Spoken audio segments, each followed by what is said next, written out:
Ninang Flor. We miss you very much. Alam kong masakit sa atin lahat na nawala si Ninang, pero alam kong masaya din po siya sapagkat sinabi niya sa akin dati na, Lilia, makakarating na rin ako sa Amerika dahil makakasama niya na po ang kanyang anak. At alam kong masaya siya sa kinilalagyan niya ngayon.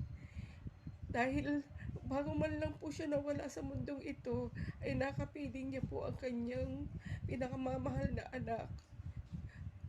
Ninang, we miss you a lot. Sige po.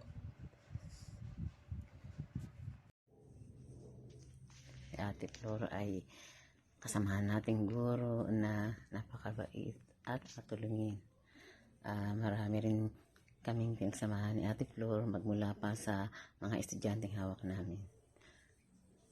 Magmula sa pamantasan ng Makati at Makati College ay diyan ko nakilala sa Ate Flor.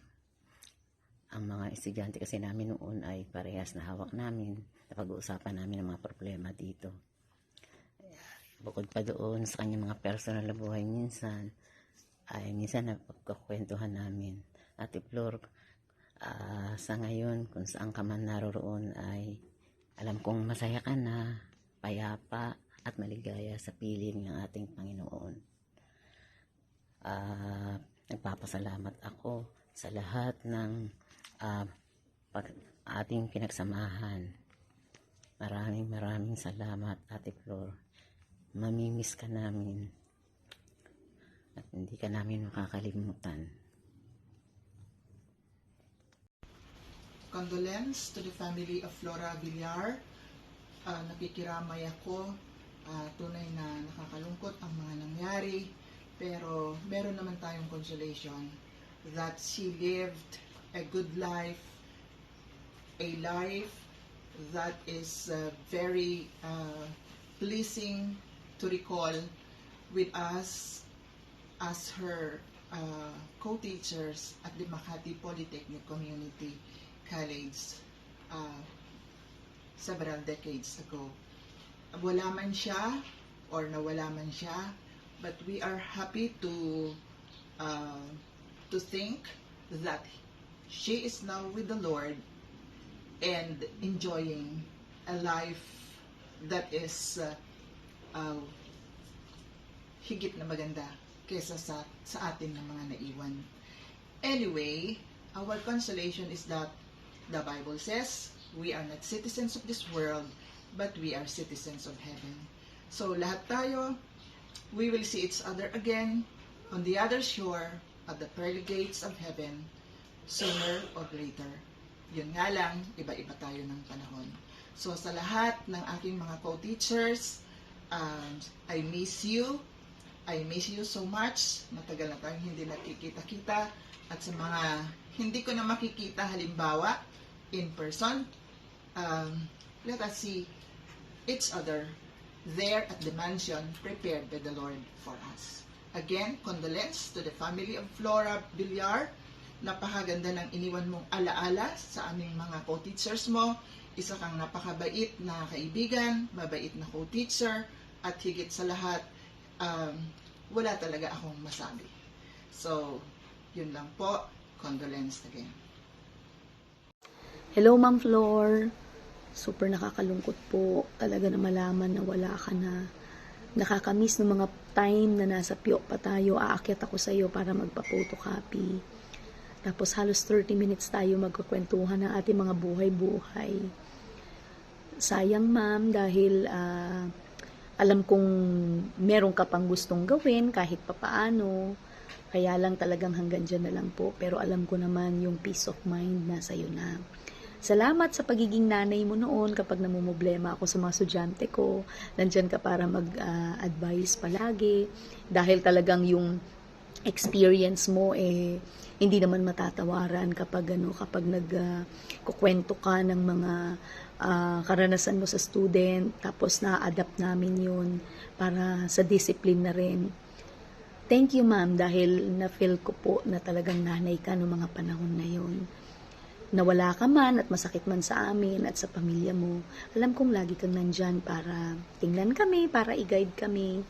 Pahinga na ma'am, alam ko po yung obligation mo, yung mission mo, hindi lang sa amin, maging sa pamilya mo, nagawa mo na. Maraming salamat po talaga dahil pinakita mo po kung gaano ka kabuting teacher, kabuting kaibigan, kabuting colleague sa amin. Nanay na nanay po. Kayo na pong bahala sa mga pamilya ninyo, kayo na pong bahala sa amin. Lagi ka pong nandito sa puso namin, Ma'am Flor, alam mo po yan. Kahit nasa langit ka na, Ma'am, ha, pag kailangan ko ng photocopy, ha, isang chat lang sa'yo. Salamat po at mamimiss ko rin yung mga chat mo every time na may occasion. Paalam, Ma'am. May your soul rest in peace po. Magandang araw po sa lahat ng pamilya at kamag-anak ni Ma'am Flora Villar na naging kasamahan ko sa pagtuturo ng ilang taon sa General Pio del Pilar National High School. Ako po ay nakikiramay. Si Ma'am Villar po ay naging mabuting tao, naging isang mabuting guro at naging magulang po sa aming mga baguhang teacher nung panahon na yon. Ang mamimiss ko po kay Ma'am Villar, yung smile niya, yung pagiging positive niya at lalo-lalo na po yung mga compliments niya sa lahat ng post ko sa social media. Ma'am Villar, marami po salamat sa lahat ng itinuro niyo po, sa lahat ng alaala at memories. Salamat kay Lord at nagkakilala po tayo at nagkasama po tayo ng kahit sandali. Maraming po salamat, Ma'am Villar. May you rest in peace. Ma'am, maraming salamat po. Maraming salamat sa mga araw na pinagsamahan natin. Ikaw yung umaagapay sa akin. Sa kabila ng mga sitwasyon natin yun, ikaw yung mas matatag. At sa'yo ako nakakakuha ng inspirasyon sa bawat linalakad natin nun. Natutuwa nga ako nun kasi hingi akong pamasahe sa'yo kasi treasurer ka. Tapos pagiging ko ng pasamasahe, kasama ka na rin. Lakad tayong dalawa. Tuwan-tuwa ako kasi kasama kita. Magaang kang kasama, masaya kang kasama. Tapos, pagpupunta tayo nun sa mga matataas na politikong lugar, kagaya sa paglabi natin nun sa Congress na mahiwalay yung PIO sa Makati High para magkaroon ng sariling budget. Diba? Sumaglit tayo dun para lang suporta na magkaroon naman tayo ng sariling panggastos natin sa PIO.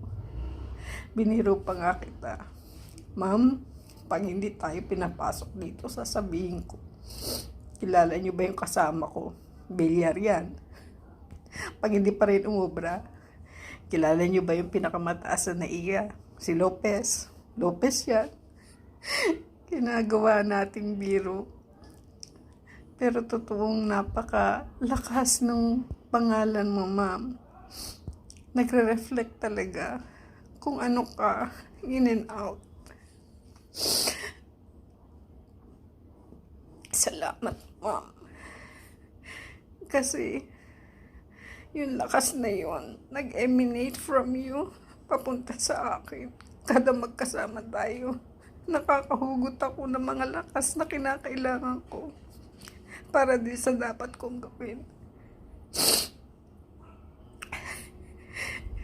Yung mission mo, Ma'am, natapos mo na siguro, na-meet mo na, kaya tinawag ka na ng Diyos. Ako, ito, kami, ito, patuloy ang maharap sa mission namin. Tulungan mo po kami, Ma'am. Pray mo kami.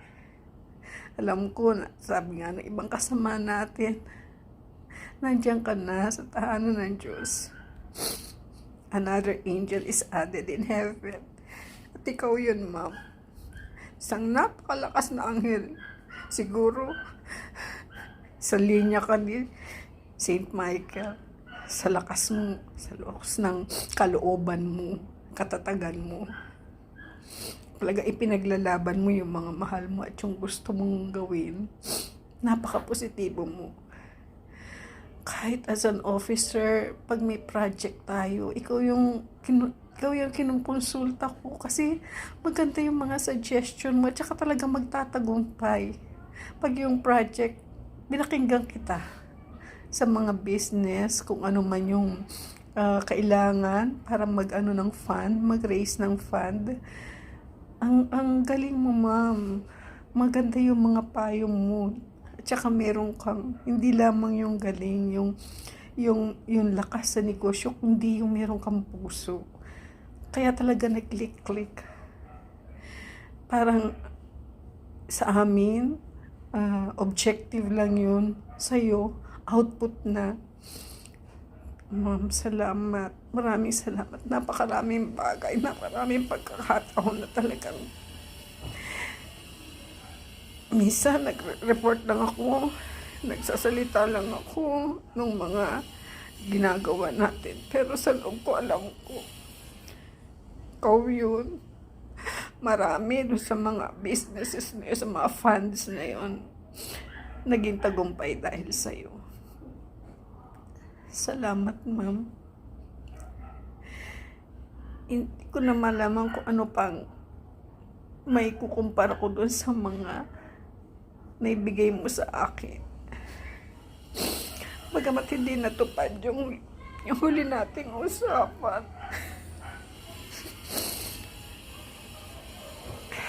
Siguro may dahilan ng Diyos, ma'am. May plano siguro ang Diyos para sa atin.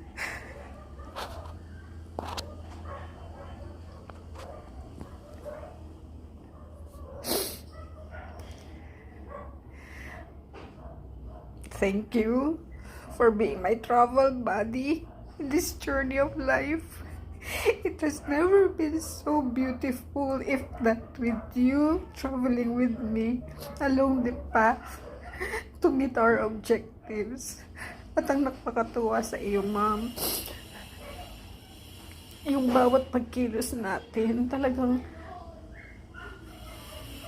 mayroon siyang pag-check na spiritually right. Yun ang nakakaantig sa inyo. Salamat, ma'am. Maraming salamat sa lahat ng pinagsamahan natin. Maraming salamat sa Diyos at binigay ka niya sa akin sa panahon ng journey ko sa ating profession na naging na ring personal life natin. Maraming salamat po, ma'am.